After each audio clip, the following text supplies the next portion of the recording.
Inakbayan si Samantha ni Matthew. Sige po Lola, but not now. Saka na lang po natin uulitin ang kasal. Pero Donya, di ba po si Trisha? Raquel, mabuti pa ipakuha mo na ang gamit nila at ipakyat mo na sa silid. Putol ni Doña Catalina kay Nana Raquel.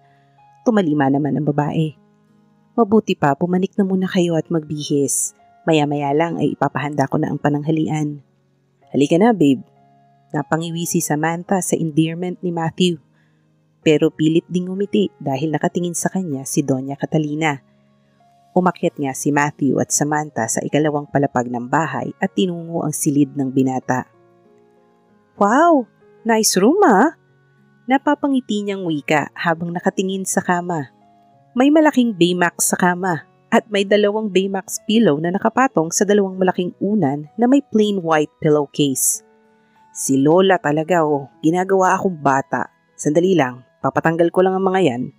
Wait, wag na! Ang ganda nga eh! Pigil ni Samantha rito. Nakakunot noo siya nitong tiningnan. You like?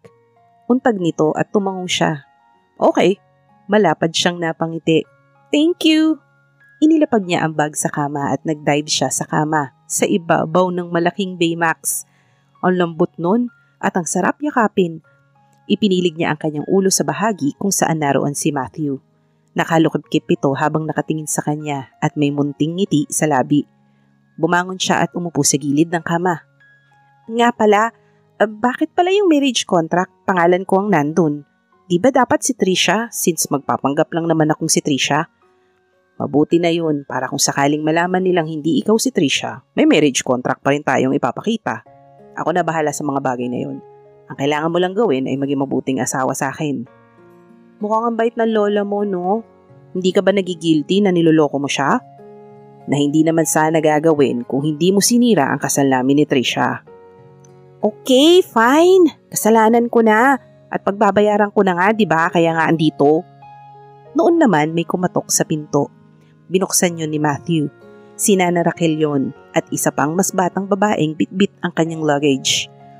Maya-maya ay bumaba na kayo para sa pananghalian, ani ni Nana Raquel. Sige po nanay. Muling ipininid ni Matthew ang silid. Pagkatapos kunin ang mga gamit at ilapag sa gilid. Nagtanggal ito ng sapatos kasama ang medyas na inilagay lang sa sapatos. Saka patapon na nilagay sa gilid sa may bandang couch. Ilalis rin ito ang suot na long sleeve. Tumambad sa kanyang malaking tattoo sa katawan nito. A cross with wings. Hindi niya gusto ang lalaking may mga ganitong tattoo. But this time, it looks cool for her. The tattoo suited his personality. Maangas. Ibang-iba talaga to kay Alexander. Mukha lang ang pagkakatulad ng dalawa at maliban doon ay magkaiba na. Pati ang katawan nito ay talagang napakakisig kumpara sa dating nobyo. Alexander had a nice body, but this man has a magnificent form. Biglang umuklo si Matthew, putting his hands on either side of her, staring at her knowingly with a sweet smirk on his face that made her feel uncomfortable. Do you now regret in adding rules for the contract? It looks like you are feasting on me. Judging by the way you look at me, mukhang ikaw ang magbe-break ng rules. Ano bang pinagsasasabi mo? I was just staring at your tattoo. Tinulak niya ito at tumayo siya. Like my tattoo? Maganda ba sa'yo kapag may tattoo? No, turn off. Mabilis niyang sagot. Matagal ka na bang may tattoo? Kapag quite tanong ng dalaga. Yes, more than 2 years. May kinuha ito mula sa bulsa. Isang asul na box. Binuksan nito yon at may 2 pares ng wedding ring. Kinuha nito ang isa at isinuot. Humakbang ito palapit sa kanya at walang babalang kinuha ang kamay niya at isinuot ang isang singsing sa kanyang palasingsingan. This is our wedding ring. Anito habang nakatingin sa kamay niyang hawak pa rin ito. Akalain mong siyang magsusuot ng singsing na para kay Trisha. Nahawakan niya na ang singsing na ito nang inaasikaso niya ang kasal ng dalawa na sinira lang niya. Namiss ko talaga luto mo, Nana Raquel. Puro fast food ang kinakain ko sa Maynila eh. Sabi ni Matthew na mag-aanang kumakain. Magkatabing nakaupo si Matthew at si Samantha. Si Doña Catalina naman ay nasa dulo ng mesa. Kasi mas gusto mong tumira doon kesa dito. Sabi ni Doña Catalina. I can't feed myself decently since I don't hold any access with regards to my bank account and you're the only one who's controlling it. Sagot nito. Wala ka kasing ginawa kundi ang magpasaway. At sana naman ngayong may asawa ka na itumino ka na. Huwag mo pasasamain ang loob ni Samantha. I won't do that, Lola. At ikaw na po ang nagsabi. So dapat sigurong huwag mo nang i-hold ang account ko. Paano ko bubuhayin ang asawa ko? Okay, Apo. Malapad namang napangiti si Matthew. At lahat ng pag-aari ko ay ilipat ko na sa pangalan mo. Anunsyo ng matanda. Talaga, Lola? Oo naman. Once na mabigyan mo na ako ng apo, sayong-sayo na ang lahat. Nagkatinginan si Samantha at Matthew. Pinandilatan naman ni Samantha ang binata. May mensaheng kalakip ang titig niya sa lalaki. Lola naman, gusto muna naming i-enjoy ni Samantha na kaming dalawa lang muna. Then saka ko na ipapangalan sa iyo ang lahat ng ari-arian ko. Mahirap na Matthew. Alam kong wala kang interes sa negosyo natin at mas gusto mong mamalagi sa syudad. Baka ibenta mo lang ang lahat na ipinundar namin ng lolo mo at ang apo ko pa ang maghirap. About sa pinahold kong account mo, aayusin ko yon para magkaroon ka na ulit ng access. Dismayadong napabuntong hininga si Matthew. Pero malay mo, baka magbago ang isip ko. Depende kung makikita kong karapat-dapat ka para pag-iwanan ng mga maiiwan ko balang araw. Pero kung pagpapasaway pa rin ang aatupagin mo at hindi ka magiging mabuting asawa kay Samantha, I have no choice but to inherit all my properties to your brother. No, yan ang hinding-hindi nyo gagawin. Madiing putol ni Matthew. Why not? Alexander is more responsible than you, Matthew. He will surely take care of my assets. Kaya kong pamahalaanan ang lahat ng ari-arian mo, Lola. I'm willing to learn how to run our business. Nanghihinayang ka ba na ako ang iniwanan ni Mama at hindi si Alexander? Mahihimigan ang iritasyon sa boses ni Matthew. Of course not. Gusto ko lang mapabuti ka at ang magiging pamilya mo. Sa kabila ng pagdidiskusyon ng maglola, ay nananahimik naman si Samantha at napayuko nang marinig ang pangalan ni Alexander. Kumusta na kaya si Alexander? Nasaan na kaya ito ngayon? Napapitlag si Samantha nang maramdaman niyang hinawakan ni Matthew ang kamay niya. Nag-angat siya ng muka at tiningnan nito. You okay? Tipid siyang ngumiti saka tumango. Nang matapos silang kumain ay tumulong si Samantha sa pagliligpit ng pinagkainan. Senyorita Samantha, ako na po dyan. Kinuha ni Nana Raquel ang pinggan sa kamay niya saka inilagay sa sink. Ako na lang ho ang maglilinis. Sanay naman po ako sa mga gawaing bahay. Saka huwag niyo na po akong tawaging senyorita. Nakakailang po. Ay nako, masanay ka na. Isa ka ng Alvarez kaya sa ayaw at gusto mo ay tatawagin ka ng senyorita ng mga tao rito. Ni sa hinagap niya ay hindi man lang niya naisip na tatawagin siyang senyorita. Nana Raquel, ayos lang naman sa akin. Hindi na niya natuloy ang sasabihin nang may pumaikot na mga braso sa bewang niya. Si Matthew yun at hinalikan pa siya sa pisngi. It's not your job. Ang trabaho mo lang dito is you must always be on my side. Kinilabutan siya ng husto nang tumama ang hininga nito sa leeg niya. Napabungis-ngis naman si Nana Raquel. Pilit nang umiti si Samantha, pero ngiwi ang lumabas sa mga labi niya. Oo nga naman, Senyorita Samantha. Ang asawa mo na lang ang asikasuhin mo. Pagsang-ayon ni Nana Raquel. Saka di ba humihingi na si Lola ng apo? Bulong ni Matthew sa tenga niya. Napalunok ang dalaga. Pakiramdam niya ay nagsitayuan ang balahibo niya sa buong katawan dahil sa kiliting hatid ng pagbulong nito. Pero kinalma niya ang kanyang sarili. Magtigil ka nga, tanghaling tapat paggawa ng bibi iniisip mo. Natawa si Nana Raquel at maging ang isang kawaksi na nakilala niyang si Dayan. Maging si Matthew ay marahang natawa. Wala namang pinipiling oras ang paglalambing eh. Napatili siya nang pangkuin siya ng binata. Matthew, ano bang ginagawa mo?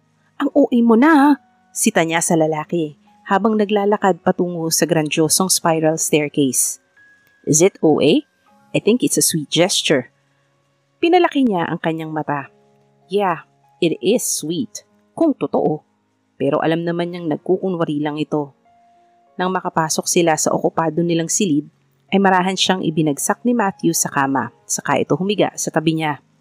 Nakangisi ito habang nakatingin sa kisame. Asan si Alexander? Bigla na lang namutawi sa bibig ni Samantha. Ibiniling nito ang ulo paharap sa kanya. Nawala ang ngiti sa labi ni Matthew. Naisip ko lang kasi bigla, anya, at tumingin sa kisame. Nasa Australia siya. Busy siguro sa fiancé niya. Nakaramdam siya ng sakit sa nalaman. Tumagilid siya ng higa patalikod kay Matthew. Itinago niya ang pagpipigil na hindi maiyak. Minahal niya si Alexander kaya marahil ay nasasaktan pa rin siya. To think na ito lang ang lalaking dumaan sa buhay niya ay talagang nasasaktan siya. Get over him. Niloko ka niya. Iniwan ka na lang ng basta. Don't tell me na naapektuhan ka pa rin sa tuwing maririnig mo ang pangalan niya. Hindi siya umimik. Marahas na nagpakawala ng hangin si Matthew. Rinig na rinig niya yun. Naramdaman niyang bumangon ito. Lalabas lang ako. Narinig niya ang pagbukas at pagsara ng pinto. Kinuha niya ang Baymax at niyakap na lang yun. Sa paglabas ni Samantha ng banyo ay naroon na si Matthew. Nakaupo ito sa couch sa may sliding glass panel na papalabas sa veranda ng silid. Naninigarilyo ito. Nakabukas lang ang pinto marahil para makalabas ang usok. Hindi man lang siya nitong initian nang magawi ang mata nito sa kanya. Parang wala sa mood. Maghapon rin itong wala. Kahit sa dinner kanina ay wala ito. Tinanong pa siya ni Doña Catalina kung saan ito pumunta pero wala siyang maisagot. Mukhang dismayado ang matanda kanina. Ginugol na lang niya ang sarili kanina sa pakikipagkwentuhan kay Doña Catalina. Nalaman niyang 7 taon pa lang sila Matthew nang mawala ang ama nitong si Dante Alvarez. Nagtungo naman daw ang ina nitong si Janine sa Australia pagkatapos mawala ang asawa nito. Iniwan raw si Matthew at si Alexander ang isinama. Hindi na siya nagtanong pa kung bakit naiwan ang binata. Matthew took one of the cigarettes before disposing it on the ashtray. He stood up and went straight into the bathroom without even throwing a glance at her. Ano pang problema niya? Umakyat si Samantha sa kama. Nilagyan niya na ng mga unan sa gitna ang kama para magsilbing harang sa kanilang dalawa. Mahigpit niyang niyakap ang Baymax at nagkumot ng comforter. Lumabas si Matthew mula sa banyo pagkaraan ng ilang minuto. Isang puting tuwalya lang na nakapaikot sa bewang nito ang suot. Tinungo nito ang built-in cabinet. Nakatingin lang si Samantha sa bawat kilos nito hanggang sa makapagsuot ito ng damit. Isang itim na pajama at puting sando ang sinuot ng binata. Pagkatapos itong maisampay ang tuwalya, ay isinarado na nito ang sliding door tsaka tumungo sa kama. Kunot na kunot ang noon nito habang nakatingin sa inilagay niyang mga unan. You don't need to put a barrier dahil tulad ng sinabi ko sa'yo, hindi ako madadala sa'yo. Wala kang dating sa akin. You don't even look beautiful like Trisha. Wala akong balak at hinding-hindi kita pagbabalakan kahit nayakapin man lang sa pagtulog. And I'm not Alexander. And I never ever want to be like him. Humiga ito at hinila ang comforter, dahilan para mawalan siya ng kumot. Nagtagis naman ang mga bagang ni Samantha dahil sa mga sinabi ng binata. Sobrang pang-iinsulto naman yata yun sa kanya. Kinuha niya ang isang unan at inihampas dito. Sa lubong ang kilay nitong tiningnan siya. Feeling mo naman naghahabol ako sa'yo. Excuse me lang, feeling pogi ka. Wala ka ring dating sa akin and you don't even look handsome to me. And yes, you are not Alexander and will never be like him. Maybe you have his face but not his gentleness. Ang layo mo sa kanya. Your lola was absolutely right. He was more responsible than you at mas tama lang na sa kanya ipamana ang lahat at hindi sa'yo. Now I'm not wondering anymore why your mother had chosen Alexander to be with her over you. Natigilan siya nang biglang hablutin ni Matthew ang braso niya. Madilim na madilim ang mukha nito. Mas madilim pa ang mukha nito sa unang naging engkwentro nila sa simbahan nang sirain niya ang kasal nito. Then good luck sa'yo dahil hanggat hindi ko nakukuha ang mana, hindi ka rin makakawala sa akin. Madiin nitong sabi, Alexander was a gentleman to you, huh? Kaya pala pagkatapos kunin ang iniingatan mo basta ka nalang iniwan. Was he boyfriend material to you? Punong-puno ng sarkasmong saad nito.